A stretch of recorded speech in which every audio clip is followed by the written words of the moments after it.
আমরা যারা সাধারণ দর্শক বা আমরা এটার অংশ ছিলাম, আমরা এত ইমোশনাল হয়ে গেছি। থাইল্যান্ড যাওয়ার সময় ঢাকাই চলচ্চিত্রের জনপ্রিয় অভিনেত্রী নুসরাত ফারিয়া শাহজালাল আন্তর্জাতিক বিমানবন্দর থেকে গ্রেপ্তার হয়েছে। পুলিশ সূত্রে জানা যায়, নুসরাত ফারিয়ার বিরুদ্ধে ২০২৪ সালের বৈষম্য বিরোধী ছাত্র আন্দোলনের সময় সংঘটিত একটি হত্যাচেষ্টা মামলায় গ্রেপ্তারি পরোয়ানা জারি ছিল। সেই মামলার ভিত্তিতেই তাকে গ্রেপ্তার করা হয়েছে। নুসরাত ফারিয়া ২০১৫ সালে চলচ্চিত্রে অভিনয় শুরু করেন বলে জানা যায়। তবে চলচ্চিত্র শিল্পীদের মধ্যে বেশ সমালোচিত ছিলেন তিনি। আওয়ামী লীগ দল ঘেঁষা এই শিল্পীর আওয়ামী নেতামন্ত্রীদের সাথে সখ্যতা ছিল বলে মিডিয়া পাড়ায় জোর গুঞ্জন ছিল।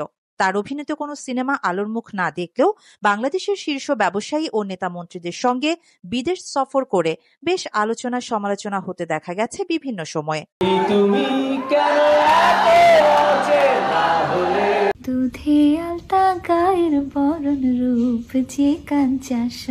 মাত্র ৩০% টাকায় জমির মালিক হয়ে নতুন বাংলাদেশের গড়ে তোলার স্বপ্ন দেখা বাংলা বসতি।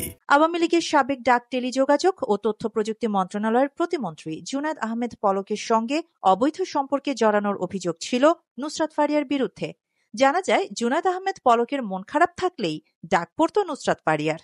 গুঞ্জন ছিল, পলকের মন খারাপের ঔষধ ছিলেন ঢাকাই সিনেমার লাস্যময়ী এই অভিনেত্রী। ২০২৩ সালের ১৩ অক্টোবর দেশে মুক্তি পায় শেখ মুজিবুর রহমানের জীবনী নিয়ে নির্মিত সিনেমা মুজিব একটি জাতির রূপকার। ভারতের পরিচালক শ্যাম বেনেগালের সিনেমায় শেখ হাসিনা চরিত্রে অভিনয় করেন নুসরাত ফারিয়া। পর্দায় শেখ হাসিনা চরিত্রে অভিনয় করা অভিনেত্রী নুসরাত ফারিয়া ছাত্র আন্দোলন চলাকালে শেখ হাসিনাকে সমর্থন দিয়েছিলেন বলে অভিযোগ আছে। মামলার এজাহার সূত্রে জানা যায়, আন্দোলন চলাকালে রাজধানীর ভাটারা এলাকায় সংঘর্ষের ঘটনায় এক ব্যক্তি গুলিবিদ্ধ হন। ওই ঘটনায় দায়ের হওয়া মামলায় নুসরাত ফারিয়া সহ ১৭ জনকে আসামি করা হয়। এই নায়িকার বিরুদ্ধে আন্দোলন দমনে আর্থিক সহায়তা দেওয়ার অভিযোগ রয়েছে। ঢাকাই সিনেমার এই নায়িকা শুরু থেকেই খোলামেলা পোশাক, অশালীন অঙ্গভঙ্গি এবং উচ্ছৃঙ্খল জীবনযাপনের কারণে সমালোচিত ছিলেন বলে জানা যায়।